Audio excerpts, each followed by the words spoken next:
Hi there. Welcome back to my game room. I'm returning to wargaming now for my channel because it is the most one of the most popular subjects,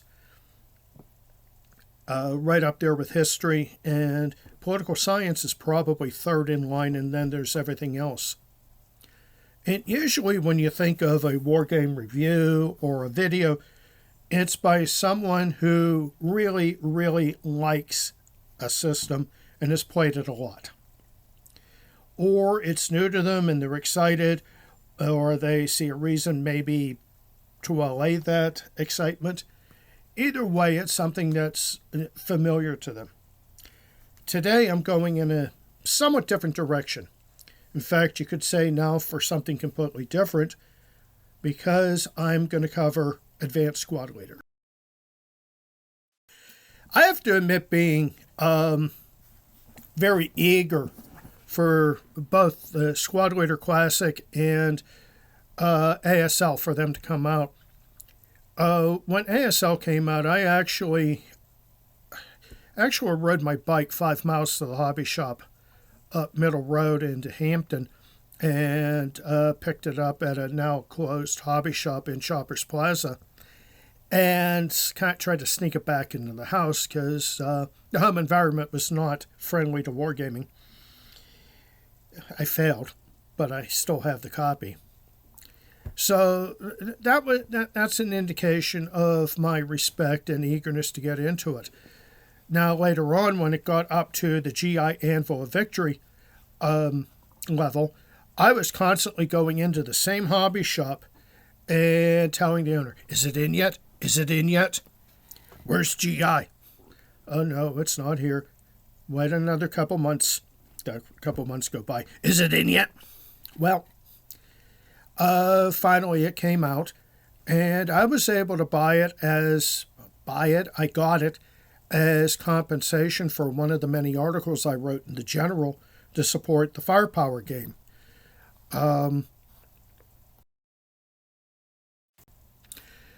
One resulted in a bunch of stuff that included the first edition of the rulebook. Boy, was I happy. And with the same article, I was able to acquire through merchandise credits the first module, Beyond Valor, which was, still is, Soviets versus Germans in urban warfare, which isn't just Stalingrad. So I was thrilled. And I took to the system pretty quickly, but it was hard to keep up with because, well, I was broke. And the high cost of the modules and everything else really retarded my ability to play it steadily. I did play it, and early on I had a scenario published in an amateur magazine. The scenario was from the final Soviet campaign towards Berlin, called Smasher Karl. Had panzers, which would really excite a lot of people, and more panzers. But it was hard to keep up with. Also, it is demanding. They were able to distill the rules down to something that approached John Hill's original vision of something coherent, and they got rid of all the layer upon layer of revisions and basically cut it down. Here's the rules, and when we need rules for a different situation, we'll add them, but we're not going to mess with the original system. The original system had been messed with constantly, from Cross of Iron to Crescendo of Doom, and then GI Anvil of Victory. So sometimes it was hard to tell what was the standard, what was the standing rule, and what wasn't. So, yeah, I was excited to see it get back to that idea of a new, more coherent game. And I think it did very well at that. But it does require a huge amount of time to master the system and then to master the tactics. And I have really expansive tastes and interests, so between that and the expense, I didn't play it a whole lot. And I don't really remember the last time I have. I know it's been years. But like I said, I was an early adopter, and I thoroughly respect the system. It is one of the standards for World War II small unit tactics. And people may contest some of the assumptions. I think sometimes it gets into national stereotypes too much. For example, the Soviets are basically a mob of units with very few leaders, which reflects an outside view of the Soviet army under Stalin, which I think is sometimes undercut by actual history and combat records.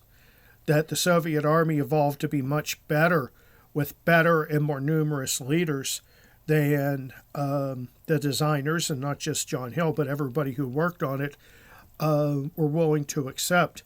Likewise, the so-called minor Allied powers, France, not France, that was a major power, but the Netherlands especially, and Belgium, Greece, they were represented as being shocked from the outset and with pretty poor morale when it came to recovering, that their morale level was worse even than the French, who were down one factor. They were down two when they tried to recover their morale, tried to recover their status, from broken to good order. And I think there were times that was extreme. Sometimes it was applicable. Sometimes it wasn't. But I think that's a stereotype of these guys being thoroughly messed up and discombobulated by the Blitzkrieg before they even saw it. And that's a stereotype that I don't think is fully supported by the historical record. Same thing with France. France had a more difficult time recovering. Not as bad as the minor allies, but still not as good as the British, the Americans, or the Soviets. And the whole idea there is that, again, they suffered Blitzkrieg sticker shock. And it's a national stereotype that, again, could be applicable in some situations and not applicable in others. So, I love the system. A lot of people don't. Some people make it their entire wargaming career, basically. Others, they're looking for that industrial strength shredder to throw all their stuff into. I had a good friend that got out of the system. He invested heavily in it, and I ended up buying his Code of Bushido and Gung Ho fairly cheap because he just wanted that out of his house. He hated it. He tried it, didn't like it. By the time that he decided he didn't like the stuff in Europe and the Soviet Union, he was willing to get rid of the modules covering Asia and the Pacific. So they wound up in my library. And by then, too, I was making a little bit more money, so I could afford to do this. Well, time goes on, and much to my regret, Avalon Hill goes out of business. Avalon Hill is the company that published the first war games I ever bought. So, yeah, I do have a little bit of a sentimental investment there. Plus the fact that I wrote extensively for the General. I won their Editor's Choice Award one year, so I got free Generals for life, which was basically the life of the magazine and the company, not the life of the winner. Lucky me.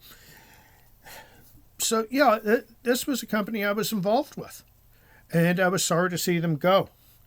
Now, when they were going out of business, I know that Curt Schilling, who should be in the Baseball Hall of Fame, but for various political reasons, he is not. And as evidence of why he should be, I just offer you a body sock. And if you don't know baseball, look up Curt Schilling in the body sock. And he ended up being one of the founders of Multi-Man Publications, which acquired Advanced Squad Leader, acquired the rights to publish the official versions. And I have to say one thing about MMP, and this is really, really important. They've actually improved the packaging a heck of a lot over the years. Not just the packaging, but the substance. As a result, here's a game system that has not been a habit for me. I don't remember the last time I played it. But I invested a hell of a lot of money into replacing my Avalon Hill modules. This includes modules that I never even punched because the MMP stuff looks so good and is such a huge package. They combine a lot of things into one module, and it ends up being that the module is greater than the sum of its previous Avalon Hill parts. And this is a process that's been going on for years, as has been my eagerness to buy into it. Now, my first purchase from MMP was the second edition rulebook. Why? Because the first one is good, but I wanted the definitive edition. So I went and invested in the second edition. I believe I bought that, if I recall, at the Phantom of the Attic on Craig Street in Oakland, near the University of Pittsburgh. So, Jeff, if you're watching, I love your store, and thank you for having this on the shelf. So I started with the rule book and read through it, and then I started thinking I should have the newer modules as well.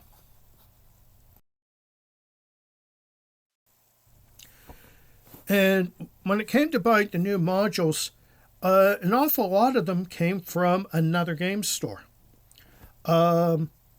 It's run by Steve, who's also the production manager at MMP, and it's the Gamers Armory in Cary, North Carolina. Now, every spring I make a visit to Raleigh to visit my mom and do tech support and maybe work around her house. And so I spend 2 or 3 weeks down there, and this involves visits to Gamers Armory. It's not too far. I can find it without satellite navigation now, so yeah, why not? Now, they have a great selection of ASL stuff. They have what my friend Brent Guillory and I call the wall of ASL, a whole bunch of modules and editions and publications and third-party stuff. That's really a core of the game store. And it doesn't look like they have a big stock because they have so much room in the building for people to actually play. And this is something they have in common, too, with Phantom of the Attic, where I did play testing for Turning Point Simulations and Against the Odds many years ago with Paul Rohrbaugh and Steve Rawling. But they draw people in by not just selling the games, but giving them a place to play. It's what I like about both game stores. And but Gamers Armory gets a lot of my business when I'm down there. Usually I make at least 2 trips down there. One, usually I see Brant and do some shopping. Then 1 or 2 others I do some shopping. And I know the one time I shelled out several $100s for games. And the clerk says to me, "Oh, you've earned so many points with our frequent customer program. You've saved a lot of money." And I said, "Have you seen how much money I spent to save that money?" So, yeah, that's, but I happily do it. Because they've got a great store, great selection for ASL. But you know what? I'm a firm believer in supporting your local retail, as well as your mail and internet businesses.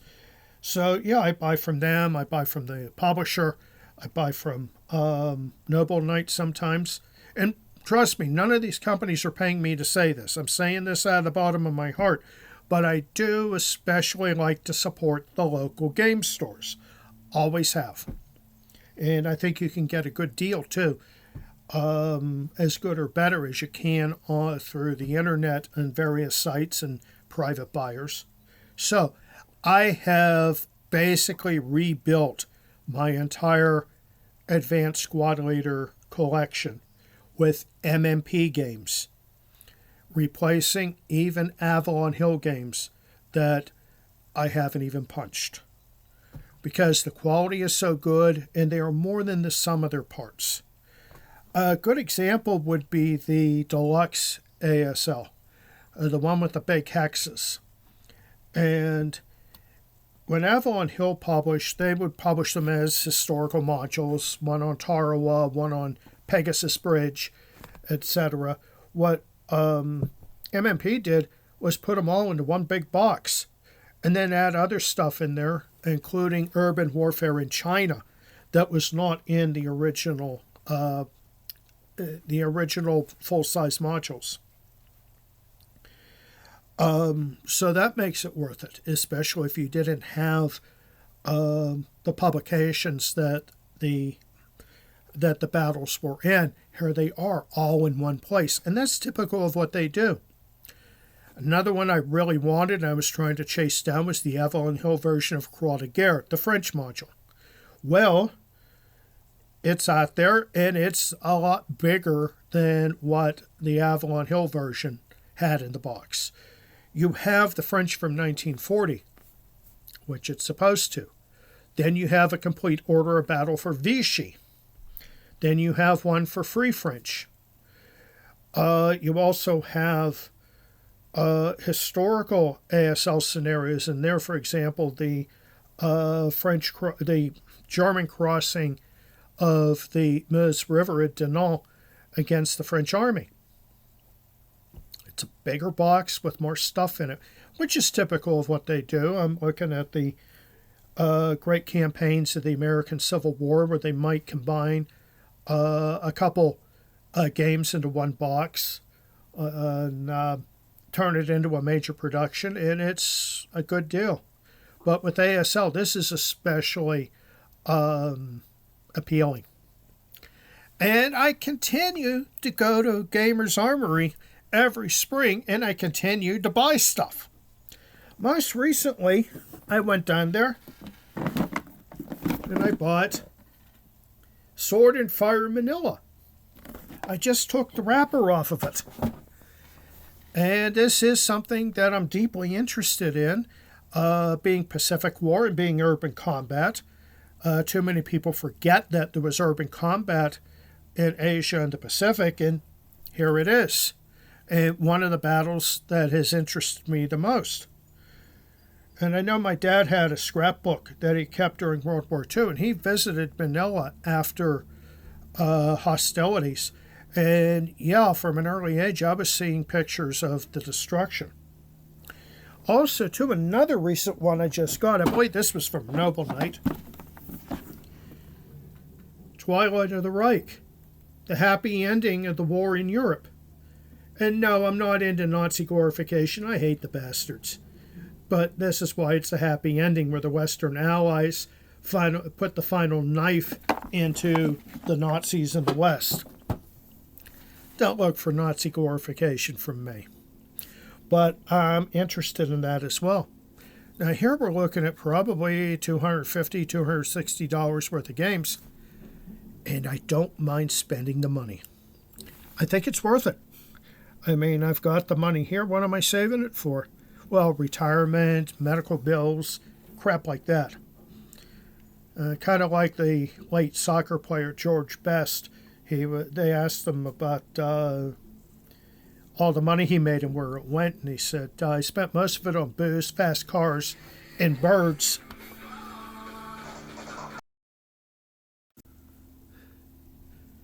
He said, I spent most of it on booze, fast cars, and birds, namely women, and I squandered most of the rest. So yeah, this is a less than guilty pleasure for me. I have no guilt.